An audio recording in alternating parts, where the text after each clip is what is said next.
I just thought I'd talk to you about this, offer some thoughts, then maybe you can get back with what your thoughts are in the discussion bit. I remember when I first got into this stuff, which I think I already told the story before. I was 12 years old, and my mum bought me a tarot deck, which is over 50 odd years ago now. And since then, I've been bitten by this bug of the esoteric, if you like. And one of the first things I came across, because it crops up everywhere, is this dictum: as above, so below. And I thought we could explore this a little bit, see where it takes my thinking, and then maybe you can add your thinking to it later about where it takes you, if it takes you anywhere. Um, the as above, so below statement is attributed to Hermes Trismegistus, or the thrice Hermes, who that name is not a person, it's a collection of people who wrote hermetic or magical works which claim origin in Egypt, hence and ancient Greece. Um, so we can find this sort of idea of as above, so below, um, written in many occult or esoteric works. Some of them actually dating back to well, time immemorial, really. It's a key hermetic principle. Hermeticism really had this notion that, like an hermetic jar, we are a representation of the cosmos. Um, and we didn't necessarily, uh, later interpretations suggested we didn't necessarily need all the rituals and ceremonies. They were just a distraction, and what we could really do is work hermetically internally to cause change with will. For me, as above, so below is really about the interconnectedness of all things, which resonates deeply with me. And I kind of remember when I was at college um, in the sort of 1970s, a new topic came on the curriculum when I was doing A levels called environmental sciences. And it was brand new at the time, and it was looking at this whole ecosystem stuff. And I know that academics have been talking about this for prior, but coming into the school system or the college system. And I had just happened to have two particularly cool lecturers. One was a guy called Mr. Twig, who was a bit of a formal old geography teacher, but he was getting hip to the vibe, man. And then there was a guy called Ian Macklin, who looked like Leo Sayer with the curly hair. And Macklin was actually the cool dude who taught geology, as I say. And they both put this syllabus together. And it really emphasized that the effects that we have as human beings on the landscape. And because I was reading all this esoteric stuff at the time, I linked these two things together, this as above, so below. More about that later. The image, of course, is from it's from the Rider Waite tarot deck, but actually Rider was the publisher. Arthur Waite was the creator in terms of the writings for this deck. The artwork was by a lady called Pamela Coleman Smith. She produced all the images for 78 tarot cards, and she's very rarely mentioned, and that's why people are starting to celebrate her genius. Pamela Coleman Smith, incredible lady. She was a member of the Golden Dawn. In fact, if you're really interested in the Golden Dawn and that sort of esoteric teachings, there's a book called The Women of the Golden Dawn, which is fantastic. It's about all these empowered women who really were at the heart of the ritual aspects of the Golden Dawn, which was an offshoot of Freemasonry.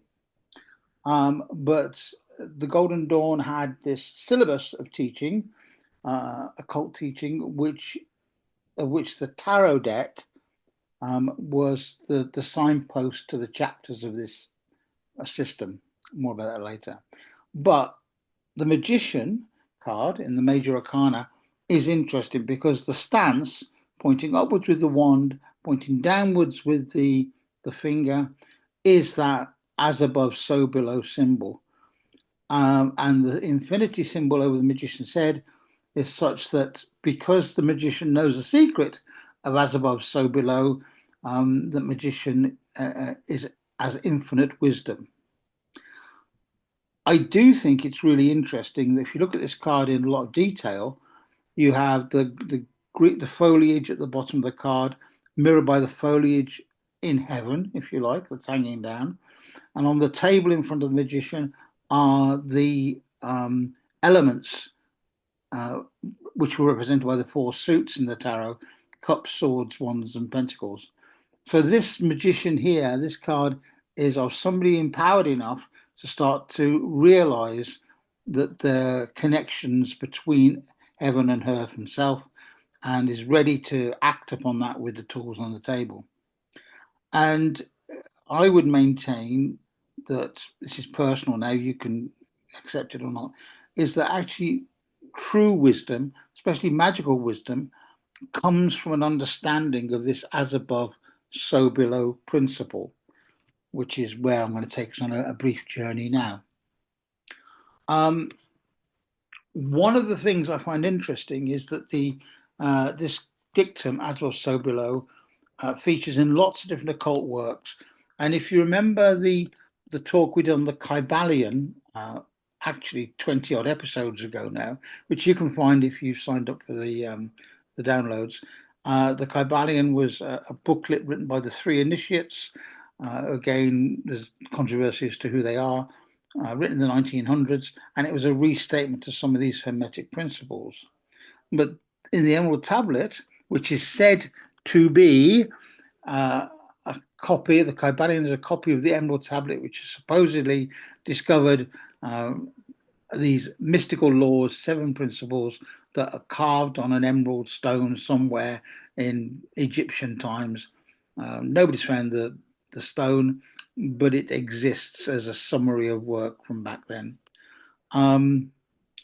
And we knew about the teachings of the Emerald Tablet before the people in the Kybalion rewrote it, because they were circulating in texts and in esoteric schools and mystery schools.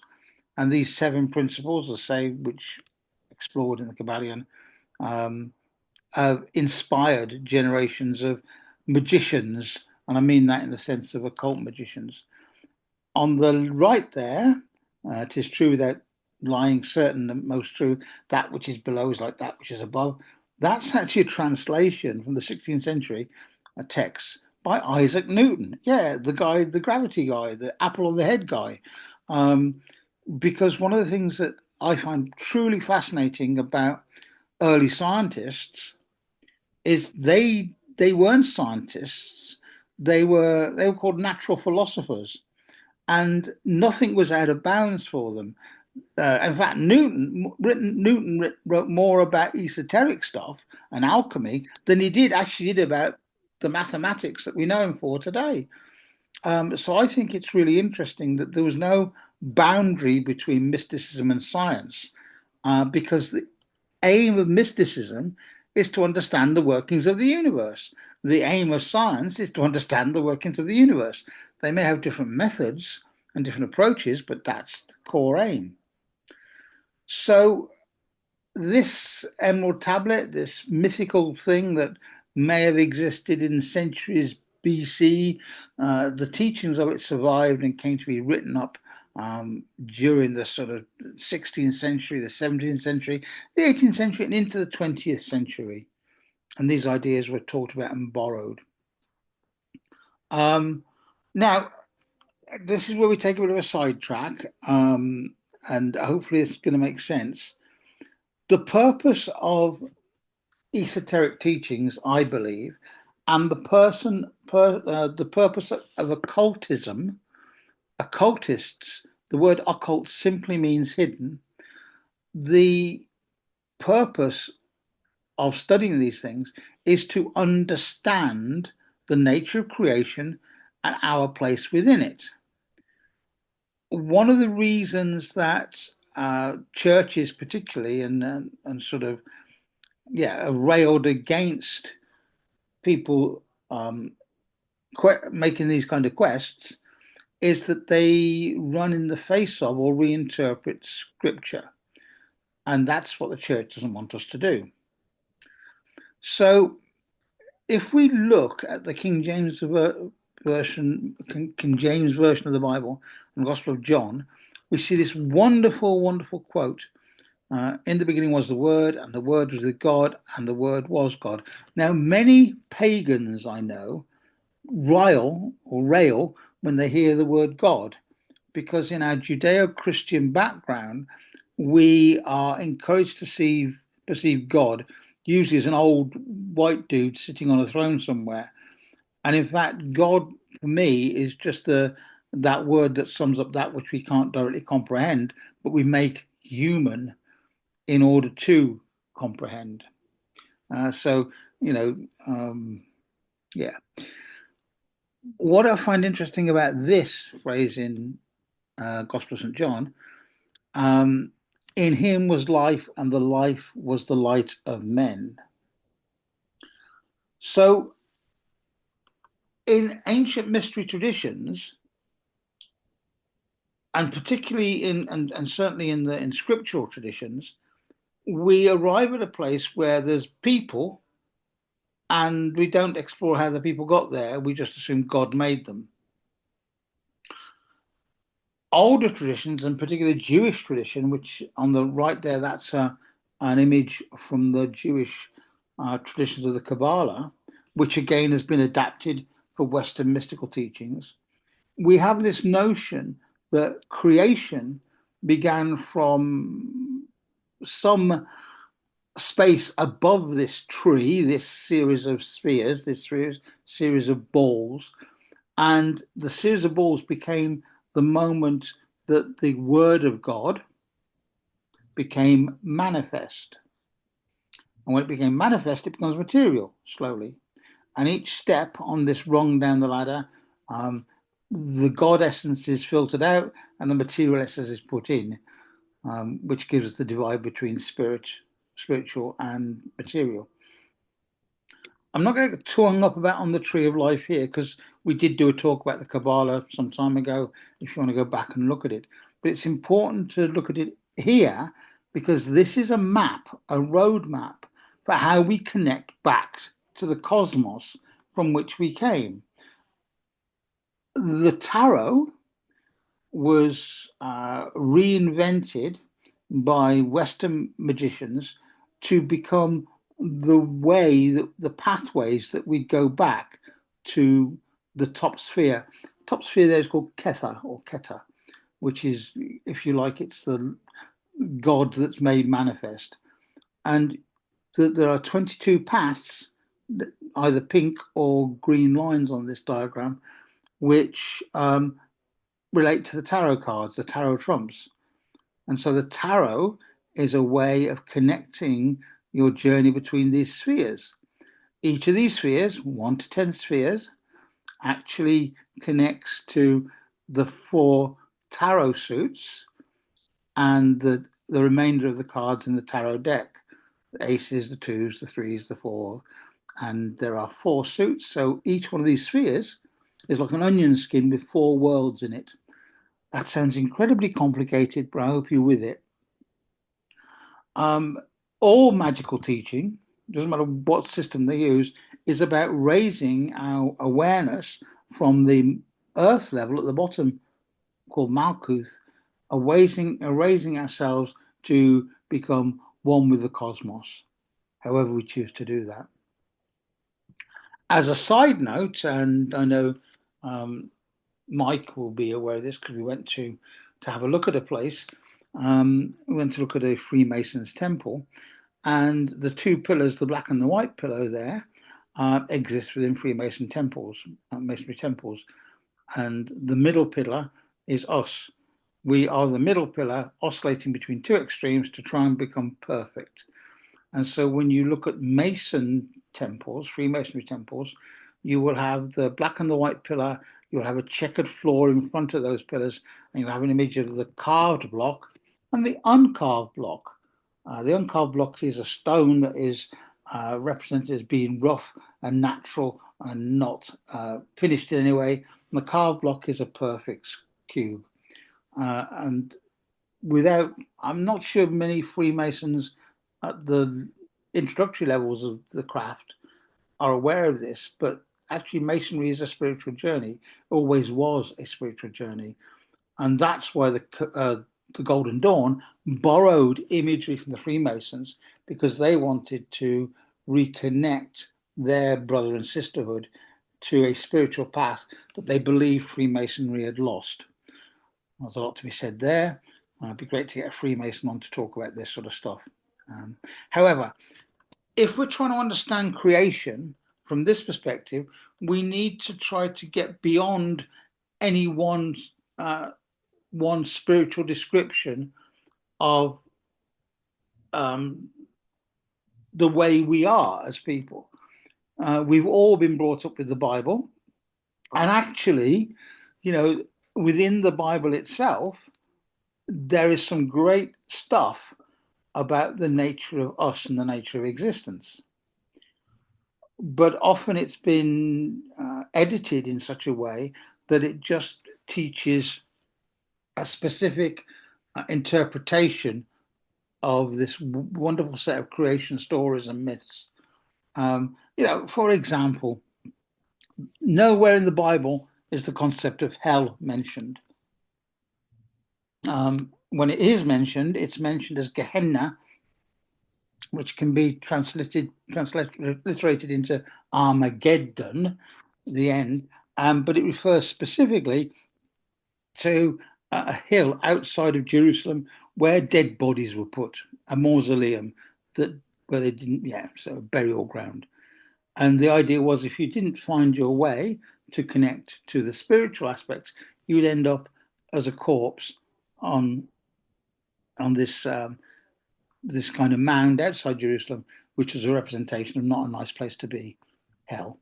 Now, there are going to be, shall we say, fundamental Christians who want to argue with that, but I actually think the more fundamental the belief system, the further they are from the written word they claim to know about. Controversial point there. In the original writings that inform the Kabbalah, things like the Zohar, creation is said to have happened in the way that is depicted on the right there.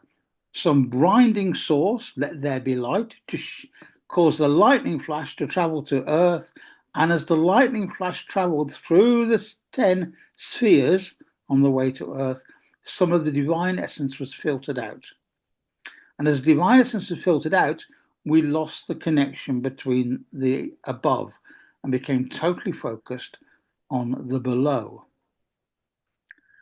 And I think it's really interesting that in Jewish tradition, particularly, the name of God is rarely mentioned in writings, but we know that the Yod-Ho-Waho, which is Yahweh, we've interpreted, is one of the names that is given to the creative source. The other thing is that in all writings, prior to the Bible putting the old guy on a chair with a beard, God was unknowable. You couldn't conceive of God. God was everything. The creative cosmos was everything, and you couldn't really understand it. It was unknowable, and therefore, to know the nature of the cosmos, we've had to create a series of reference points that make sense to us as human beings. I hope this is making some kind of sense, or at least inspiring some questions from you. In Jewish teachings, there is a concept called Adam Kadmon. And Adam Kadmon was the idea of man and woman before they became man and woman. So it's not the biblical Adam, it's the idea, if I go back one, idea that from this flash, a template was laid down, and that template became this human form who stood between the two pillars, right, and actually connected from the head to Keta to the feet, ground earth. And so the nature of the first pattern for a male, a human being, was actually connected to the divine source. So it's like a pre-creation, a template for the Adam that came later in the Bible. I'm hoping you're hanging in there because it seems pretty heavy at the moment, but this Adam Kadmon, is not. It's just an archetype. It's an idea. It's a framework around which the four elements were built, the 10 spheres were created, and becomes this template to say for growth of human beings towards the creative essence of the universe. If I keep saying God, you think I'm trying to force a Christian agenda on you, and I'm not. I'm talking about the creative force of the universe. And the balanced template sits right on that middle pillar, yeah, in between the two pillars of, they're the extremes, the pillars of severity and mercy. Those are the two pillars of left and right, and the pillar of balance is in the middle. So the template of human beings was that we're designed to be in balance between these two extremes and taking up the middle and middle ground and connecting heaven to earth. Yeah. In some ways, we can think of Adam Kadmon not as physical, but as like the soul, the original template for the soul. But that opens up a whole new area of discussion. But what is interesting here is, hold on a minute, I seem to be being gender specific here. I don't mean to be. It's just very difficult to write they and their and them, which actually them would be a better description in modern woke language, because this is not a men or female, it's a them. Yeah. Now, I'm coming away from the Bible in a moment. Just hold on. Uh, in Genesis, we read that God created man in his own image, and in the image of God created him, male and female, he created them. Genesis, it says, men and women were created as equals at the same time. Yes? So in the first part of Genesis, and I've used the King James Version of the Bible, God created man in his own image, and he created them male and female. So he uses man there, but that's the archetypal. Male and female created them. So men and women were equals. But later on in Genesis, it says, the Lord God caused a deep sleep to fall upon Adam, and he slept, and he took one of his ribs, which closed up the flesh thereof, and the rib which the Lord God had taken from the man made a woman and brought her unto the man.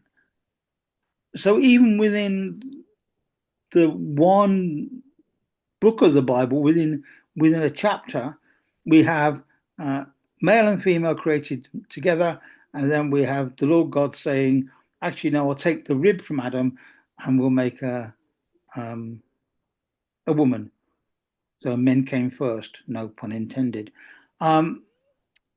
What's going on here? If we're trying to look at these biblical passages as a roadmap for creation, what the hell is going on here? We have men and women created as equals. He created male and female, therefore they're equals. Or he made Adam fall asleep, and he took the rib of Adam and he made a woman from it. So, what the hell is going on? Just hold on a sec. Yeah. Yeah. Well, what's going on is kind of explained. Let me just get rid of this first. Oh. Ever wish you hadn't opened something up? There we go.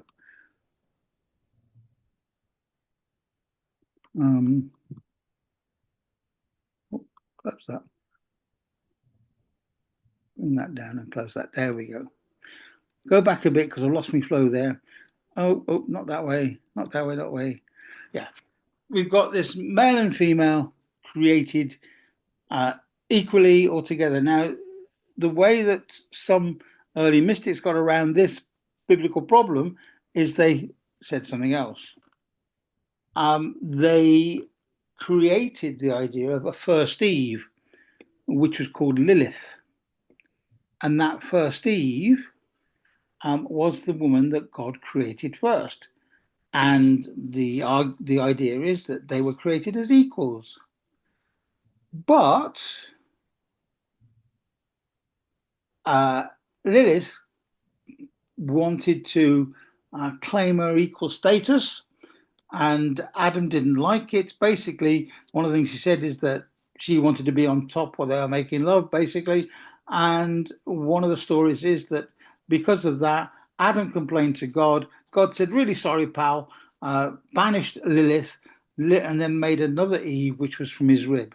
So that gap in the story is there because we created this Lilith character, which again is a really interesting thing as far as I'm concerned because um, it talks about the fact that we are. Hold on a minute. That's it. I got rid of that. Talks about the fact that we're seeing a male dominated version of creation being written because of this portrayal of Lilith or the first Eve.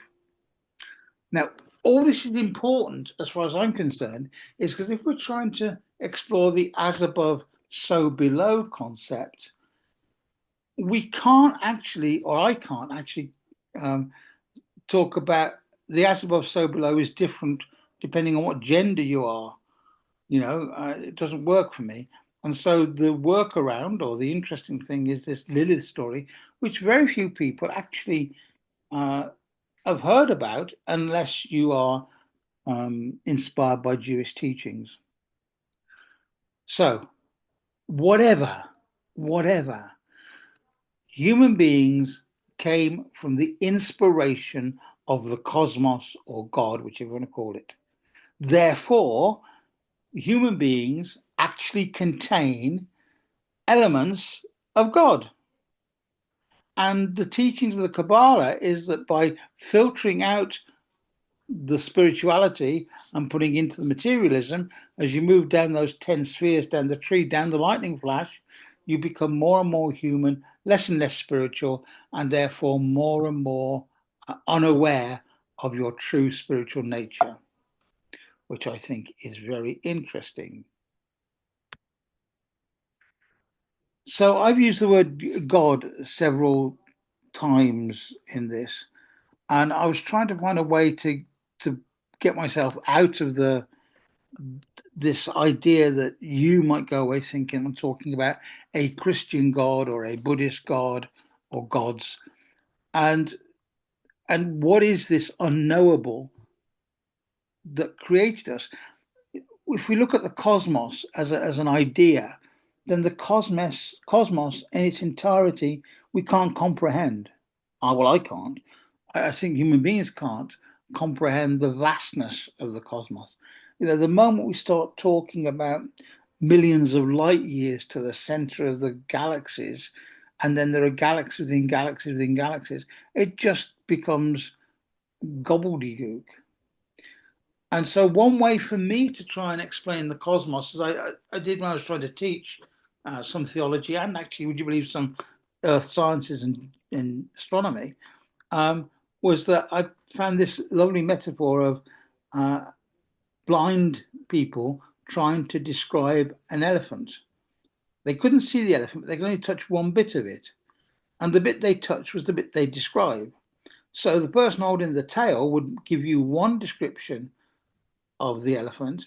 Somebody holding the ear would give you another one. Somebody holding the legs would give you another one.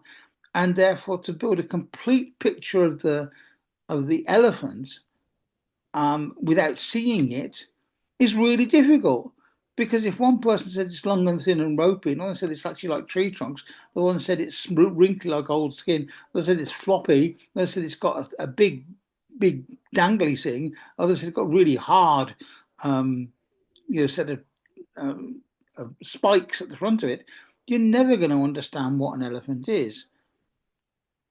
And that's what I think about when I think about trying to explain where we're heading back to if we're on a spiritual quest. We're going down the road of being each of those blind people, yeah, feeling our way to try and understand something we can't quite comprehend yet, yeah. And really, therefore, our perception of the universe and the creative powers behind the universe has to be a function or a reflection of how we are connecting with it. The ropey tail, the squiddly trunk, the hard tusks, the legs, which we wouldn't know what they were. We didn't know legs or tusks or tail if we couldn't comprehend the whole animal. And so we lose sight of the complexity of everything when we limit it to a single idea, which is why a number of pagan people I know don't like the word God, right? They go, ooh, and I wonder why it is, because they're seeing the word God through a single lens. In fact, the Wiccan tradition, if you go back to, I know they've got a god and a goddess, but the god and the goddess are actually accessible images for an unknowable creative force.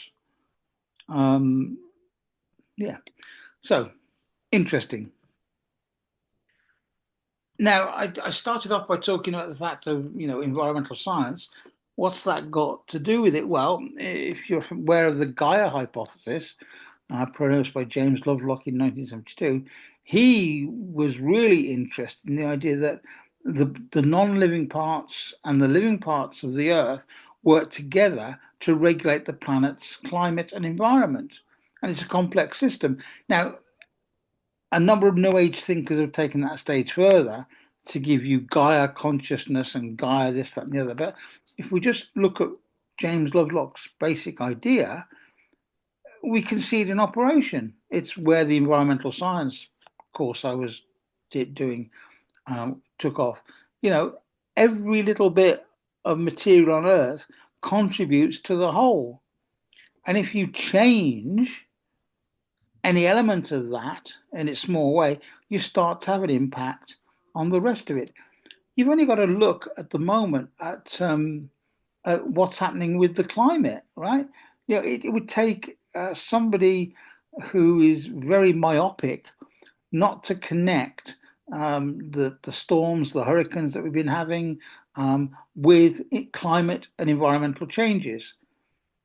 The question that most people have is just how much human beings affect the environment. Now, I think it affects a lot. It's as above, so below. Only this time, the above is the planet that we're living on and the atmosphere we're breathing. The other thing to think about is science does understand the as above, so below principle in something like systems theory, which is a scientific statement of how systems are interconnected, how one thing connects to the other, connects to the other. It also links to chaos theory, which is the idea that a butterfly flapping its wings over the jungle can cause a hurricane in Europe. Okay, that's an extreme example, but this butterfly effect reminds us that everything is connected. I went for a walk today, down towards the beach because we live near the beach now. And you can sense that interconnectedness. You've just got to look at the way the sea connects with the land and the sound connects with the emotions and the smell of the air affects me physically, emotionally, but my being there affects the beach in some very, very small way. I move sand by walking on the beach. I may throw a stone or two at the sea. I'm affecting change, but in a small way, because compared to the planet, I'm one small thing. Compared to the universe, I'm even a much smaller thing. Right? However, as above, so below dictates that everything I do has an effect on the cosmos in some way, and everything that happens in the cosmos affects me in some small way. Now, we have to be aware that I'm not going to trip into quantum physics because quantum theory is actually is a mathematical area, and anybody who claims they understand quantum theory doesn't understand it. But quantum theory has some rather interesting ideas about interconnectedness and the nature of things. I'm not going to get into quantum quackery because it's too easy to sort of make some kind of statement of quantum physics that I don't understand and nobody understands, even quantum physicists don't understand, to try and argue a point. But what I will say is that my perception of the world comes down to these three things here. There's a consensus reality which we all agree upon. We could have all been standing on that beach at Goronhaven today. We could have all been smelling the sea. We could have all been hearing the waves. We could have all been moving pebbles and sand. But the way it would affect each one of us would be slightly different because of our personal perceptions. That's our subjective reality. So I may be saying there, wow, what an amazing breeze over the sea. And somebody might be saying, it's bloody cold, let's go indoors. Right? So the subjective nature of reality is important. And then that leads to personal realities, which become our truths. And they can be so far removed from consensus reality, let alone what may be real, right? Well, I know what reality is, you know. That's why films like The Matrix really make me think, um, because they test my concept of what reality may be, and I accept that my personal reality and our subjective realities are very different. You know, I may see a nice dog walking down the street, and in my subjective reality, I may create a personal reality of, oh, what a lovely dog. But if you've ever been bitten by a dog, the reality of the dog walking down the street produces a completely different set of emotional responses. Hmm. I'm not off track, I promise. I'm coming back on track. But I want you to bear this in mind because if I choose to see as above, so below as a dictum, a metaphor for life, then I am totally aware that I'm affecting the universe, and a little bit of what we call the cosmos is in me, and I am within the cosmos. The full quote of as above, so below is as within, so without. As above, so below, as within, so without. And that offers another perspective, hinted at in the slide above about personal realities. But as I choose to see the world, that's what the world becomes. If I enter the world in an excited, inquisitive way, then all of a sudden the world itself becomes an inquisitive place to be and an exciting, fulfilling place to be. If I'm emotionally in a dark space, then the world is dark. Understanding ultimately as above, so below, and as within, so without allows us to start to piece together, I think, a really empowering way that we can interact with each other and the universe. And I think that's really a core point of this esoteric teaching, because actually we're reflections of the cosmos and we're also mirrors reflecting what is within. So both these things happen. We reflect what's going on in the cosmos. Oh man, it was a great moon last night. That's a cosmic event affecting us. But also, I'm reflecting how I perceive the cosmos. It wasn't a great moon last night. It was a moon that was light enough to light the way for robbers and thieves and werewolves and that kind of stuff. Yeah. And this is where we come down to the real power of this as above, so below. It really reminds us of our place within the universe, but not our subservience to the universe. It creates us, the idea of us as being connected in a very profound way. Yeah. Um, and as a lovely phrase is that, um, we are the universe experiencing itself. Um, I love that idea. Our experience of the universe is reflected within us and outside of us.